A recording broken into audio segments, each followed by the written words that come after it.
خبر شامل کرتے ہیں تحصیل ٹھول سے ICIH کے مرکزی چیئرمین کا دورہ۔ اس دورے کے دوران سید سکندر علی شاہ کے پاس فاتح خوانے کی اور آزاد عوامی پریس کلب کی ٹیم بہترین کام کرنے پر مبارکباد دی اور اجرک کا توفا دیا۔ پوری ٹیم کو پھولوں کے ہار پہنائے۔ اس کے بعد آزاد عوامی پریس کلب کے بانی منیر حسین بخش ہانبھی اور اس کی ٹیم نے شکریہ ادا کیا اور سندھ کی روایت برقرار رکھتے ہوئے مرکزی قیادت سید احمد رشید کے وفد کو اجرک اور پھولوں کے ہار پہنائے اور پاکستان کی آزادی اور پاک آرمی کے نوجوانوں کی بہادری کی خوشی میں پریس کلب میں سید احمد رشید سے کیک کٹوایا گیا۔ اس کے بعد ملک کے حالات اور تنظیم کے منشور کے بارے میں پریس کانفرنس کی۔ مزید جانتے ہیں اپنے نمائندے منیر حسین ہانبھی سے اس رپورٹ میں، جو اسلامی کونسل برائے بین الاقوامی انسانی حقوق کے مرکزی چیئرمین سید احمد رشید کی کانفرنس میں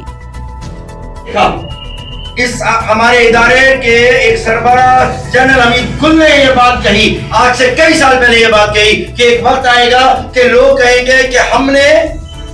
پاکستان کے ادارے نے امریکہ کو امریکہ کی مدد سے شکست دے دی اور الحمدللہ یہ کام ہو گیا۔ اس وقت امریکہ کو ایسی شکست دی ہے الحمدللہ، پھر پاکستان نے کہ وہ اب تک سر کھجا رہے ہیں کہ ہمارے ساتھ کیا ہوا ہے۔ ہندوستان آج تک سر کھجا رہا ہے کہ میں نے اربوں روپے اپنے لگا دیے مگر مجھے تو کچھ بھی نہیں ملا۔ صرف بغض سے پاکستان نے جو پیسہ لگایا سب اس کا ایک منٹ میں چلا گیا۔ وہ بے غیرت یہ بھول گیا، وہ ملعون یہ بھول گیا کہ ادھر اور ادھر لا الہ الا اللہ محمد رسول اللہ سے ماننے والے ہیں۔ یہ بھول گیا کہ پاکستان زندہ باد، پاک آرمی زندہ باد، اس کو یہ یاد نہیں رہا۔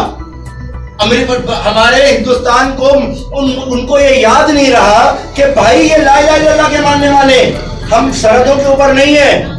ہم لوگ اپنی ذات نسل زبان بولی پر نہیں ہے بلکہ ہم لا الہ الا اللہ پہ بات کرتے تھے۔ اور اس لا الہ الا اللہ کا نتیجہ آپ نے دیکھ لیا، ایک منٹ کے اندر اس کی اربوں روپے کی پوری انویسٹمنٹ تباہ و برباد ختم کر دی۔ ان سب کے پیچھے اگر کوئی ہے تو ہمارا پاکستان ہے، پاکستان کی سوچ ہے، پاکستان کے ادارے، پاکستان ہے جو پورا وہاں پہ کام کر رہا ہے، ورنہ وہاں پہ کسی میں اتنی ضرورت نہیں۔ ان سب چیزوں کے بعد آج جو سب سے بڑی بات ہے، جو سب سے اہم بات ہے، جس کے لیے ہم نے نہ صرف یہ یہاں پر کیا ہے بلکہ ہم 6 ستمبر کے حوالے سے پورے پاکستان کا دورہ کر رہے ہیں۔